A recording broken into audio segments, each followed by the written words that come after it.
selamat siang. Untuk para followers dan juga teman-teman dari BPRT Sanur yang hari ini menyaksikan live kita di Instagram dan juga nanti yang akan menyaksikan kita di YouTube. Selamat siang, selamat hari Selasa. Hari ini adalah hari pertama atau hari perdana dari konten dari BPRT Sanur mengenai keuangan dan juga mengenai apa saja perencanaan keuangan dan juga yang lain-lainnya selama beberapa menit ke depan. Saya Arya di sini juga rekan saya yang paling ganteng sebelah saya. ada Fajar di sini, kita berdua akan ngobrol santai aja. Yes. Seperti topik atau mungkin nama obrolan kita hari ini yang dia yang ngasih nama yaitu Saga atau obrolan santai Gans. Wow. Sangat ini jadi sangat milenial sekali. Jadi buat teman-teman yang sudah atau mungkin yang sudah hadir atau mungkin sudah gabung di Instagram live itu terima kasih sekali.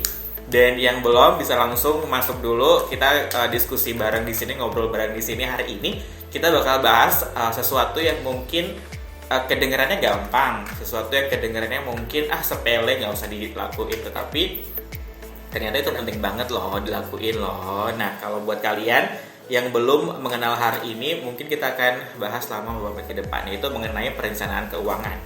Ya nggak sih? Efektif nggak sih kita ngelakuin perencanaan keuangan, atau mungkin kita umur berapa yang kita mesti untuk melaksanakan perencanaan keuangan yang bagus? Apa mesti tunggu umur 30 atau mungkin mesti tunggu umur 20 berapa gitu, atau bagaimana? Kita akan bahas bareng-bareng, begitu bukan Fajar? Ya benar Bapak Arya. Kok saya diam aja ya? Mungkin bisa kerja Pak, karena kita berdua loh di sini Pak, bukan sendiri Pak. Ya udah, jadi biasa Pak yang MC juga. Bukan lagi begitu. Iya benar ya. Nah, jadi sebenarnya saya mesti baca dulu ternyata. Jadi perencanaan keuangan ini sangat penting untuk kita semua, karena kadang-kadang kita berpikir bahwa jalanin dulu aja deh gaji yang kita dapat setiap bulannya, ternyata padahal nominalnya udah banyak, udah cukup untuk kebutuhan sehari-hari dan juga kebutuhan sebulan, tetapi ternyata masih kurang aja ya. Ya sih. Tapi sebelum kita bahas tentang perencanaan keuangan, kita mesti tahu nih apa sih sebenarnya perencanaan keuangan tersebut. Coba Fajar bisa info sedikit biar kerja dikit aja. Kerja lah. Saya makan gaji buta. Saya makan gaji buta aja Pak. Iya benar. Jadi penting atau enggaknya untuk perencanaan keuangan ini ya penting nggak penting, karena dari semenjak usia dini kita harus sudah bisa merencanakan keuangan tersebut. Benar. Nah, jadi apa sih perencanaan keuangan itu kan balik lagi. Iya. Nah, itu kita harus tahu dulu definisinya. Definisinya. Jadi bagaimana merencanakan keuangan ini ialah bagaimana untuk seluruh pendapatan, baik itu gaji dari bekal sekolah yang dikasih orang tua, itu bisa kita sisihkan sedikit agar tidak habis sia-sia. Ya. Seperti itu definisi singkatnya.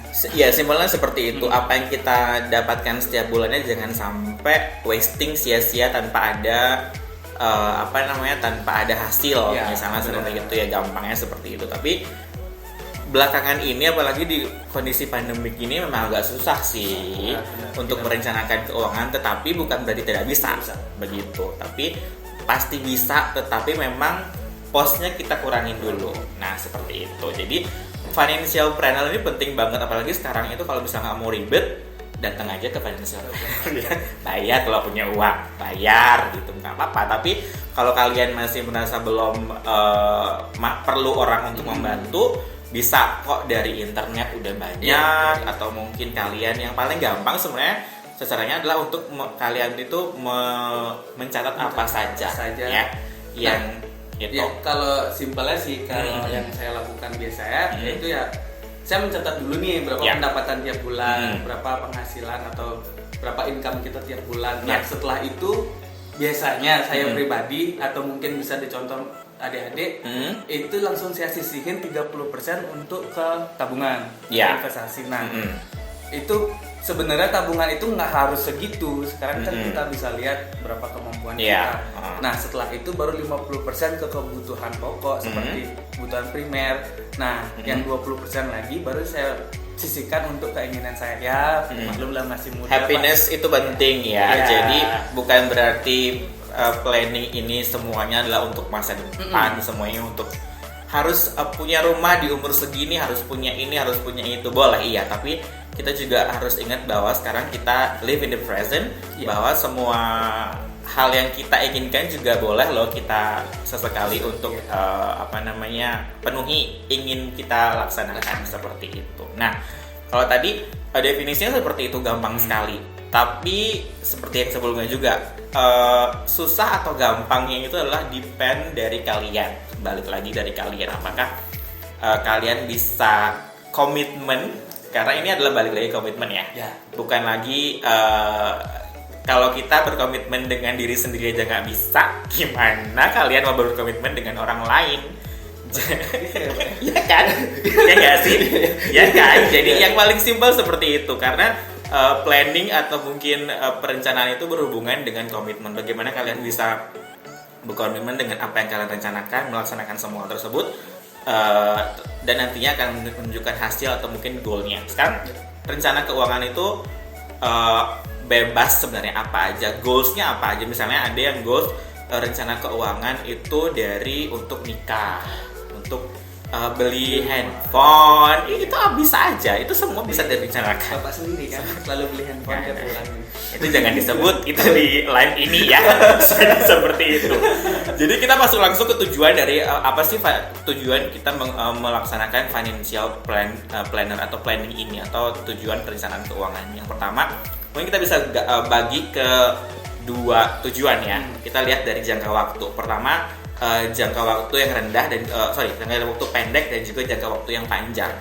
Mungkin ada juga yang membagi dengan 3, pendek, menengah, dan panjang. Tapi kita yang simple aja deh. Sekarang kita bagi 2 aja, karena untuk kalian mungkin semua yang ikut live atau mungkin nanti yang mendengarkan atau mungkin menonton kita di YouTube bisa masuk ke kategori anak-anak muda gitu misalnya. Udah mulai nih yang baru-baru mulai kerja, income-nya masih UMK gitu. Bisa kok ternyata dengan UMK kalian bisa kok merencanakan keuangan kalian dengan sangat maksimal. Tujuannya kayak tadi kita bagi jadi 2. Tujuan jangka pendek dan jangka panjang.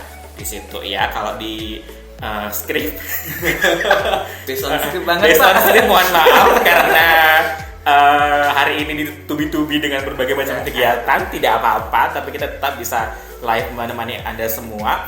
Jadi kita bagi menjadi 2, pendek dan juga panjang. Kalau pendek itu semua hal yang kita kategorikan dengan keinginan untuk mungkin rencana di bawah 1 tahun ya kali ya, di bawah setahun. Jadi semua kegiatan yang Anda inginkan, dari mulai biaya misal kalian masih ngekos atau mungkin tinggal di rumah sewa, itu kan masuk karena harus kalian biayakan setiap bulannya.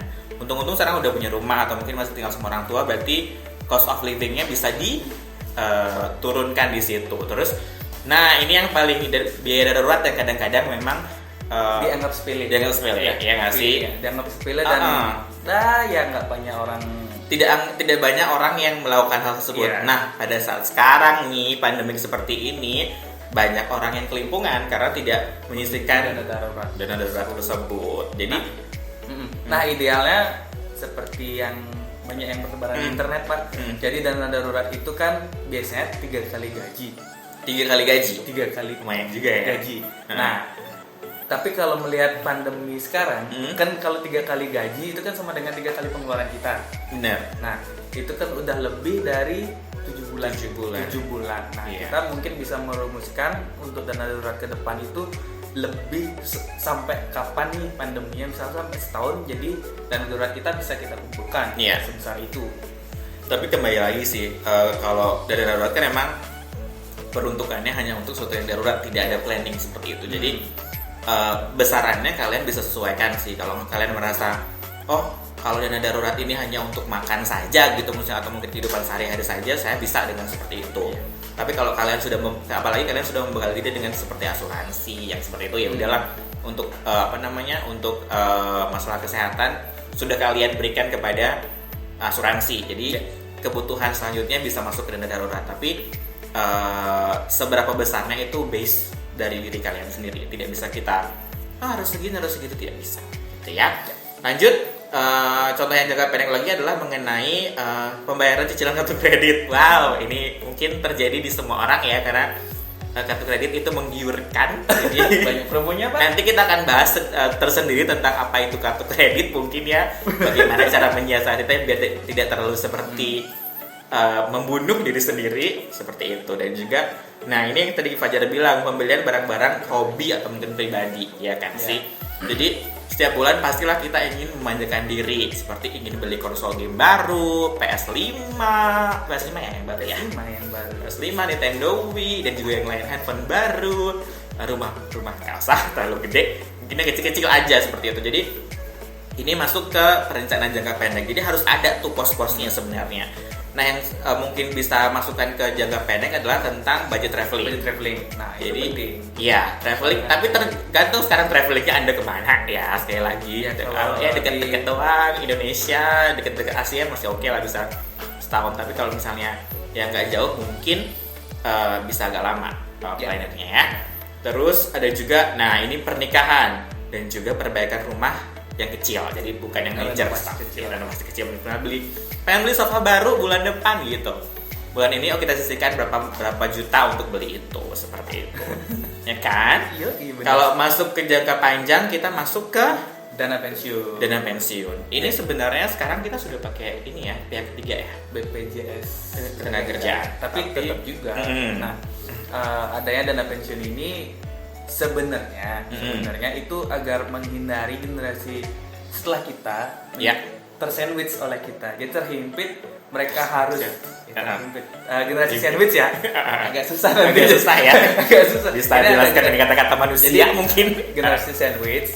Jadi di mana generasi atau anak kita itu harus menanggung biaya penghidupan kita sebagai orang tua dan generasi mereka berikutnya. Itu sangat bahaya sekali loh. Dan sudah banyak yang terjadi itu, dan itu akan meningkatkan tingkat kemiskinan yang lebih.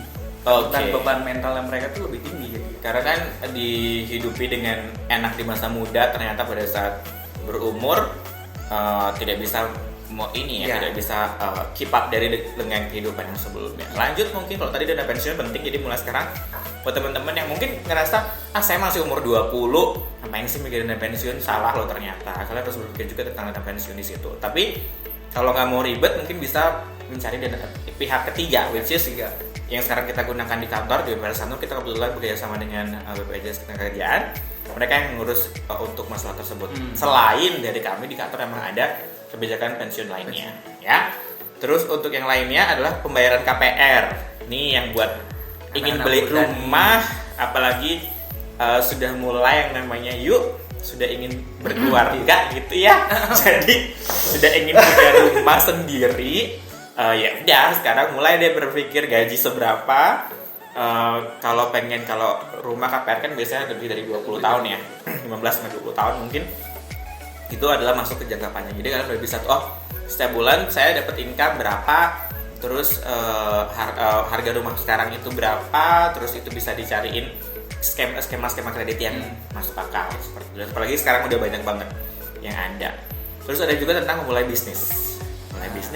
Mungkin sudah mulai bosan. Kecil-kecil lah. Sudah mulai bosan diatur gitu misalnya kan, karena anak zaman sekarang kan kebanyakan gitu. Mereka ingin survive dengan dirinya sendiri. Bagus, cuman harus direncanakan juga karena semua itu harus masuk ke rencana gitu ya.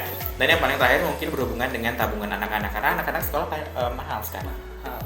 Nggak seperti dulu banyak anak banyak rezeki. Sekarang banyak anak banyak rezeki juga, pusing juga. Tapi banyak biaya kuliah sekolah juga, karena sekarang anak TK aja udah bayar 2 juta setiap bulan ya. Jadi bisa dipikirkan itu untuk pendidikan anak itu jangka panjang. Nah, tadi kan udah tuh dibagi menjadi 2, jangka pendek dan jangka panjang. Karena udah tahu nih sekarang bahwa bagaimana kalian ingin mencapai ke depannya, bagaimana kalian ingin achieve something di masa yang akan datang. Tapi caranya untuk merencanakan itu gimana sih? Nah, kita bahas nih, ternyata ada 9 cara yang sudah diberikan oleh leluhur leluhur yang memberikan skrip. Terima kasih kepada ibu dosen yang sudah mensupport acara ini ya. Jadi iya benar. Ini nanti mungkin ibu dosen bisa kita gitu. Oke, iya baik. Maaf ya. Kita kan santai ngobrolnya ya. Jadi ada 9 cara ternyata untuk perencanaan keuangan kalian. Pertama, yang paling gampang adalah uraikan apa yang ingin kalian capai berhubungan dengan finansial kalian. Semuanya, jangan ada yang ditutupi karena ini kan berhubungan dengan diri kalian, yang nggak sih. Jadi semuanya dari mulai yang berhubungan dengan jangka pendek saya adalah saya ingin bulan, misalnya sekarang kan bulan apa sekarang? Oktober. November tanggal segini saya ingin berlibur yang deket deh, misalnya ke Banyuwangi gitu misalnya. Jadi ingin berlibur ke Banyuwangi di bulan November. Asal tak dibohongin lagi ya? Jangan. Itu case lain ya. Jadi ingin berlibur di bulan November ke Banyuwangi. Udah mulai tuh breakdown berapa ininya set. Jadi bulan ini kalian udah bisa perencanaan keuangan kalian dari gaji yang sekarang kalian dapat bulan ini dan gaji yang bulan depan. Itu udah ada lah. Jadi pas kalian pergi juga kalian sudah tahu di situ. Begitu pula dengan hal-hal yang berhubungan dengan jangka panjang. Udah mulai umur 24-25 nih, udah dianggap sebagai pegawai tetap, jabatan juga sudah oke. Yuk waktunya untuk membuat atau mungkin berpikir membangun rumah sendiri. Itu kan bisa juga. Jadi mulai tuh cari skema-skema kredit atau mungkin mempergunakan semua fasilitas dari kantor yang ada, karena kan di kantor pasti ada tuh beberapa kredit karyawan yang kalian bisa gunakan juga. Nah, sedikit tips nih biar bisa berjalan mulus. Kalian tuh juga harus mulai terbuka tentang masalah ini dengan entah itu dengan orang tua kalian atau pasangan kalian agar tidak ada selisih pendapat ke depannya. Jadi kalian bisa dengan mudah mencapai goals kalian ke depan. Seperti itu. Harus diobrolin secara matang lah terlebih dahulu. Jadi seperti itu. Semuanya itu udah di breakdown dulu kalau menurut kami berdua. Jadi di sini harus jelasin dulu apa yang kalian inginkan. Oleh karena itu goals itu penting. 10 years dari sekarang kalian pengennya apa gitu. Itu penting banget sih kalau menurut kita ya. Yang kedua adalah catat seluruh pengeluaran dan juga pendapatan bulanan. Ini yang ribet-ribet ini sih. Dulu saya pernah nyoba. Kalau sekarang ribet nih. Bye. Ribet nih. Mohon maaf. Gini loh. Jadi teman-teman kayaknya semua udah pada bawa smartphone kan. Yes. Nah, itu dicari aja di App Store atau Play Store. Itu pasti ada kok. Yang paling gampang kemarin Gus Yangga, kameramen kita menggunakan adalah pengeluaran ya. Ya kan? Ada aplikasi namanya pengeluaran. Karena agak nggak jalan sedikit karena dia lumayan ini. Dari kita semua di sini, kita ada 4 tim di sini. Dia yang paling effortnya setiap datang nyatet just good. Itu bisa dicontoh.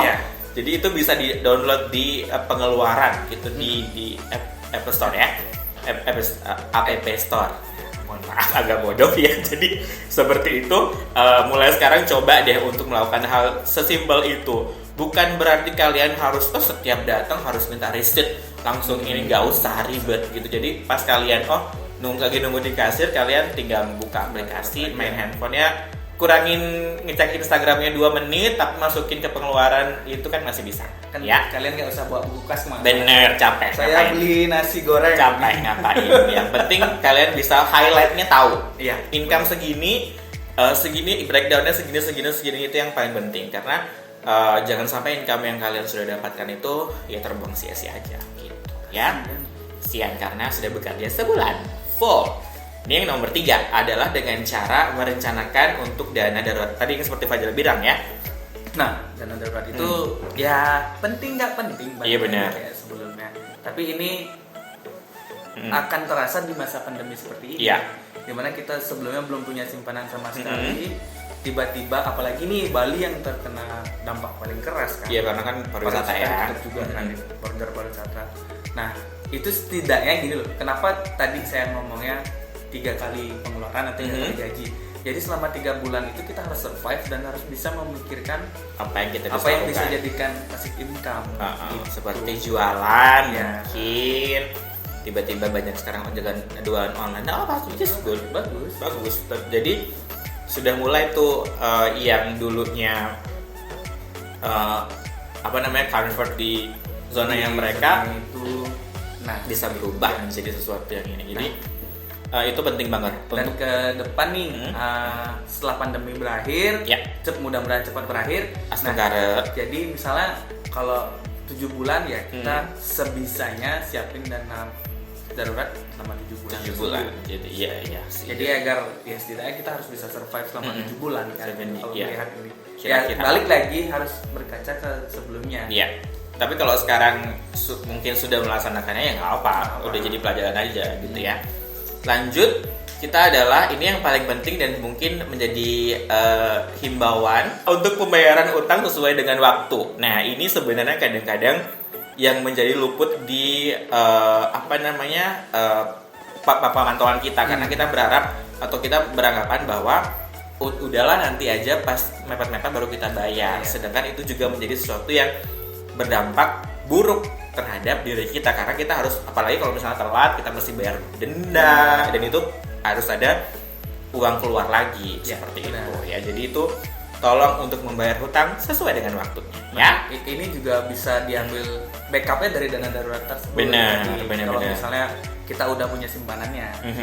Iya. Jadi misalnya kalau kita ada utang nih, kita bisa backup dari sana. Dari dana darurat itu kita ambil untuk pembayarannya. Iya. Kira-kira seperti itu ya untuk contoh yang atau mungkin cara selanjutnya. Dan selanjutnya mungkin bagaimana cara kalian untuk memplanning dari financial kalian adalah dengan cara berinvestasi dan menabung. Ya. Ini sebenarnya banyak sekali. Zaman sekarang kalian bisa mengambil cara untuk berinvestasi ataupun menabung di mana aja. Kami di BPR Sanur kita punya, kalau kalian ingin menabung program kita sudah ada loh. Jadi kalau ingin nabung program kita ada yang namanya Promas untuk yang bulanan juga sekaligus. Itu kalian bisa langsung tanya-tanya ke CS kami. Nanti kita akan langsung berikan link di bawahnya ini untuk masuk ke dalam web kami. Jadi jadi di situ nanti akan ada cara-cara untuk berinvestasi yang kita bisa sediakan di BPR Sanur. Pertama untuk tabungan program. Ada 2 tabungan program yang kalian bisa lakukan setiap bulan. Itu bagus nih karena setiap bulan gimana? Gimana? Maaf. Kan lagi susah nih. Ya. Berapa nih minimal buat tabungan program? Minimal. Jangan nembak, kan belum product knowledge. Mau. Jadi tahu 100.000 minimal ya enggak ya? Ya enggak sih 50.000 ya. 50.000 bisa tiap 50.000 minimal kalian untuk melakukan setoran untuk tabungan program bulanan yang kalian lakukan setiap bulannya. Tapi kalau misalnya punya dana lebih bisa sampai berapa aja sih gitu, atau sebanyak-banyaknya boleh. Iya benar. Itu semakin bisa banyak semakin bagus. Benar, semakin. Terima kasih. Jadi ya, kita bayar bunga sih nggak apa-apa. Tapi likuiditas terjaga. Jadi selanjutnya mungkin yang kita punya mungkin yang sekarang lagi atau mungkin ada beberapa teman yang ngerasa sekarang udah mengalami PHK di kantornya gitu kan, mendapatkan uang pesangon yang lumayan besar gitu misalnya.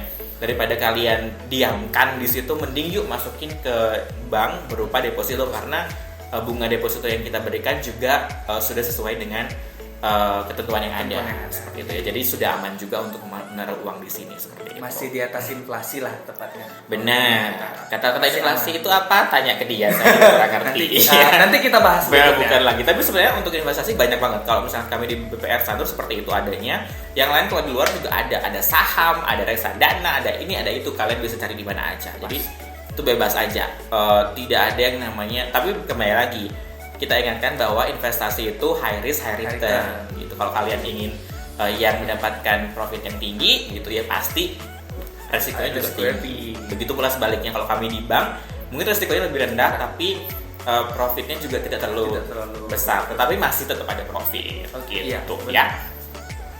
Lanjut nih, kita akan masuk ke yang keenam mengenai asuransi. Ini penting sih sebenarnya, preventif banget buat kalian semua ya. Jadi saya atau kami di sini rata-rata sudah ikut asuransi. Kalau dari pemerintah BPJS Kesehatan. Kalau dari yang swasta ada banyak. Kita tidak akan menyebutkan karena tidak ada sponsor. Kalau mau silakan taruh di sini bisa. Setiap bulan kita setiap hari, setiap minggu kita akan ada di sini. Jadi kalau pengen sponsor minuman manja gitu boleh ya. Jadi kita tim berharap sponsor nggak apa-apa. Jauh tidak apa-apa ya. Jadi Seperti itu. Untuk asuransi ini pilihannya juga banyak sekali. Dan asuransi tidak hanya berhubungan dengan kesehatan loh. Ada juga asuransi pendidikan, asuransi kecelakaan dan juga lain-lain. Ya, seperti itu ya. Lanjut adalah implementasikan strategi rencana yang tadi. Misalnya kalian udah buat rencana nih, jangan hanya di dalam pikiran. Pikiran di sini ya, dalam hati dong. Dalam pikiran. Benar, maaf. Dalam pikiran itu ya dulu aja. Apaan? Yang di rumah. Ayo benar. Jangan hanya dalam pikiran, tapi kalian realisasikan, wujudkan, dan juga selanjutnya monitor. Ini yang paling jarang ya. Paling jarang. Karena ngerasa kadang udah aja kita lakuin kita gitu lakuin ya. Padahal sebenarnya kita di perjalanan kita melakukan ini perencanaan keuangan, kita mendapatkan ada yang lebih nih kita dapat. Nah, itu kita nggak post lagi. Ya, bisa di adjustment setiap bulan juga loh ternyata, dan perbaiki kalau ada yang kurang. Jangan udahlah segitu aja, jangan seperti itu. Coba untuk perbaiki kalau misalnya dia udah mulai kurang nih, nggak efektif, ternyata bulan depan saya udah dapet income yang lebih loh. Kalian adjust lagi. Misalnya ada biaya atau ada pos biaya yang kalian bisa naikkan. Misalnya karena dulunya income-nya misalnya hanya UMK di 2,5 juta sekarang ya. 2,5 jutaan lah. Anggap seperti itu, sekarang sudah mendapatkan gaji misalnya di 4 juta gitu. Berarti ada satu pos yang kalian bisa naikkan. Mungkin ada pos yang namanya tambahan. Yang dulunya belum ada hobi, sekarang kita tambahkan pos hobi. Asal jangan pos hobi ini melebihi dari pos-pos yang lain. Iya, benar. Itu yang paling penting ya. Itu juga harus direview juga. Benar, perbaiki dan juga melakukan adjustment setiap bulannya, seperti itu ya. Oke, sudah mulai ini. Terima kasih juga nih, kita punya nyapa dulu yang udah masuk ke dalam ini, teman-teman yang udah masuk ke dalam live, terima kasih. Dan jangan lupa untuk kalau pengen nanya atau bareng-bareng bisa loh di sini loh. Kita akan ada, kebetulan obrolan saga ini kita akan buat setiap minggu, setiap hari Selasa jam 11 lah gitu. Jadi tadi mohon maaf karena hari pertama ya, jadi banyak yang harus disetting dulu. Settingan kamera belum jelas, terus ada ring light kagak terlalu jelas kan. Jadi nanti mungkin ke depannya kita akan membuat yang lebih bagus lagi. Mic belum dicek ya, seperti itu, tidak apa-apa. Jadi itu hari pertama. Tidak apa-apa. Jadi balik lagi ke masalah perencanaan keuangan ini. Jadi manfaat dan pentingnya merencanakan keuangan di usia dini adalah untuk memastikan kalian yang pertama tadi. Jadi dari 9 hal tersebut adalah memudahkan kalian di masa depan nanti. Dana pensiun kalian udah ada karena kalian sudah memikirkan hal tersebut. Terus mengatur kekayaan yang dimiliki untuk menjadikan warisan nanti. Jangan sampai nih ternyata nanti anak cucu kita cuma mendapatkan warisan berupa hutang dan cerita. Jadi jangan sampai seperti itu. Makanya jangan hanya memikirkan diri sendiri sekarang, karena nanti anak cucu kalian juga akan hidup di dunia ini. Ya, masa mau warisin dulu bapak punya ini, hanya cerita dan juga hutang ya. Lanjut adalah mempersiapkan dana pernikahan atau mungkin mengantisipasi pembagian harta kalau harus bercerai. Nah ini penting juga. Iya sih, tapi zaman sekarang itu penting sih. Ternyata perjanjian pranikah itu tidak hanya memisahkan harta loh, tapi just in case nanti pada suatu saat satu pihak itu mengalami kebangkrutan, hartanya masih ada nih sebelah. Jadi cobalah untuk belajar di situ, karena planning atau mungkin financial planner untuk orang-orang menikah itu juga beda. Itu ada. Jangan sampai nanti cowoknya udah kaya, ceweknya kaya, menikah, tiba-tiba bangkrut keduanya, bangkrut baik gitu. Jangan sampai seperti itu ya. Lanjut adalah mempersiapkan dana untuk kelahiran anak. Bisa jadi nanti ya. Jadi karena zaman sekarang anak lahir mahal, sesar belum ya, jadi dan juga yang lain-lainnya ya. Terus itu mahal sekali. Kita belum merasakannya sih, tapi nanti mungkin ya. Iya pasti iya benar. Nggak mau. Iya benar nanti, tapi belum dipikir sampai sekarang. Terus nah ini yang paling penting adalah mempersiapkan dana untuk menghadapi krisis keuangan. Ya, jadi seperti itu ya. Jadi sekarang ini paling penting atau lagi dirasakan banget. Lanjut, menentukan alokasi dana untuk perawatan orang tua, karena kita nggak tahu ya orang tua. Kita berharapnya pasti sehat terus, tapi kita harus berjaga-jaga juga dengan cara mungkin tadi asuransi dan juga yang lain-lainnya ya. Iya, oke. Udah kan tadi. Terus memastikan tersedianya dana pendidikan sendiri. Nah, ini udah dana pendidikan sendiri nih. Kalau apalagi teman-teman kalian semua di rumah yang sudah lulus S1, pengen S2 lagi gitu, pengen dokter lagi gitu, pengen profesor lanjut gitu. Nah, apa? Tapi harus di planning kan, direncanakan. Jangan sampai ini menjadi kalian sudah menggebu-gebu di awal tetapi planningnya nggak ada. Itu penting banget buat planning di sini. Ya. Dan juga untuk memastikan terjadinya atau kesediaan dari dana untuk bisnis. Karena sekarang kalau kita berpaku kepada gaji setiap bulan saja cukup, tapi kadang-kadang namanya juga manusia ya. Jadi kurang terus dikasih gaji segini kurang terus. Tapi kita bisa membuat bisnis mulai dengan karena setiap orang pasti ingin freedom atau mungkin bebas, financial freedom tersebut. Nggak aneh. Iya. Jangan dikasih aja. Financial freedom. Jadi jangan sampai seperti yang kemarin kita sharing juga, Fajar sempat sharing ke saya sebelum kita live. Jadi sebenarnya apa yang kita dapatkan setiap bulan itu cukup kok. Jadi jangan pernah mengeluh dengan apa yang kita dapatkan setiap bulan karena itu sudah cukup, asal kalian bisa menahan pos-posnya. Itu yang paling penting sekarang. Mempos-poskan diri bahwa ternyata kalau misalnya dapat gaji segini harus dimasukkan ke sini, ini itu semua sudah ada formulanya. Jadi kalau kalian pengen tahu, yang paling gampang sekarang bisa masuk ke sekarang, apalagi zaman sekarang ya, handphone itu udah canggih, jangan sampai dikalian sama handphone. Yang mau kalian cari udah ada semua. Yes, semua bisa dimasukin ke situ. Kalian pengen misalnya rencananya 2 tahun lagi saya pengen punya motor baru gitu. Sekarang berarti kalian udah tahu nih gaji berapa, yang harus disisihkan berapa. Berarti sudah dari situ sisanya kalian harus berpikir untuk mencari pekerjaan tambahan mungkin, atau mungkin sudah mulai mengerem-ngerem untuk hal-hal berhubungan dengan hobi mungkin. Ya. It's based on that. Jadi itu tergantung dari kalian aja. Seperti itu ternyata untuk perencanaan keuangan. Gampang nggak sih? Yang nggak gampang itu ngalangin ego sendiri. Sebenarnya gampang asal kalian lakuin. Kalau cuma masih di sini tidak akan terjadi. Seperti itu. Ada lagi flow director disampaikan. Dia buat tulisan Kak. Agak flow director ya. Ini udah kelihatan kok banyak di sini. Oh ada dari. Oh gue nggak lihat. Pak Yanta. Oh tadi. Ya. Kenapa sinyal putus-putus? Enggak. Untuk perencanaan dana pendidikan ada nggak? Oh ada. Di Bebas Sanur bisa loh. Ya nggak sih. Kalian pengen sekarang misalnya merencanakan pendidikan untuk anak kalian kalian bisa datang ke sini. Kalian bisa misalnya untuk SD perlu biaya berapa misalnya, itu masuk ke Tapro juga sih jatuhnya ya. Jadi masuk ke Tapro juga, itu bisa kalian gunakan untuk apa aja, tidak hanya pendidikan. Mungkin kalian 3 tahun lagi saya pengen jalan-jalan ke luar negeri, ke Belanda 3 bulan gitu bisa tidak masalah. Kita planning kan nanti kita akan berikan skemanya, bapak perlu uang berapa misalnya, di angka 50 juta misalnya, setoran bulanannya berapa yang kalian bapak bisa atau bapak ibu yang bisa tepati atau mungkin laksanakan. Itu yang kita akan bisa masukkan ke dalam skema dari Tapronya yang kalian bisa lakukan setiap bulan. Itu juga lebih gampang sih sebenarnya. Nah, terus untuk misalnya adik-adik nih yang belum punya KTP, Kak saya mau pengen nabung dong untuk gini, setidaknya bisa jalan-jalan. Bisa tenang, yang penting punya uang, bisa nabung.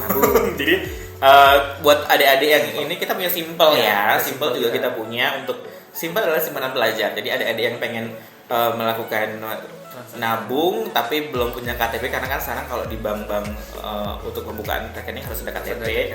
Sekarang adik-adik yang sekolah, mungkin kemarin waktu sekolah kita di sini kebetulan jalan banget simpel, tapi karena lagi pandemi sekolah tutup ya, jadi nggak apa-apa, kita lakukan seperti ini saja. Adik-adik yang ini bisa datang, bisa bilang ke orang tuanya. Kalau misalnya sekarang kita kan kebetulan juga ada teman-teman yang bekerja atau mungkin di bagian kolektor turne, setiap harinya mereka keliling masih ke daerah Sanur dan sekitarnya. Adik-adik juga bisa masuk ke situ, masukin misalnya hari ini mau datang berapa. Dan kita juga sekarang sudah masuk ke dalam era digitalisasi. Kebetulan ya di Bebas Sanur kita sudah menggunakan yang namanya branchless. Itu salah satu program kami juga seperti itu ya. Jadi seperti itu teman-teman, terima kasih yang sudah join, yang sudah ikut serta dalam live hari ini. Kita ketemu lagi minggu depan. Kita akan melaksanakan live ini setiap hari Senin atau Selasa. It based on kalau ada meeting hari Senin ganti Selasa. Kalau ada meetingnya di Selasa, ganti Senin. Jadi tergantung itu ya. Jadi tergantung ada meetingnya hari apa. Jadi kalau misalnya ada mungkin masukan pengen membuat live apa, teman-teman pengen dibahas tentang apa, produk kami mungkin pengen dibahas juga boleh. Ya, kalau misalnya Pak atau Kak kita pengen, jangan Pak ya, tua kedengarannya, Kakak aja ya. Jangan. Kak kita pengen dibuat pengen dijelasin tentang kredit, boleh. Bisa.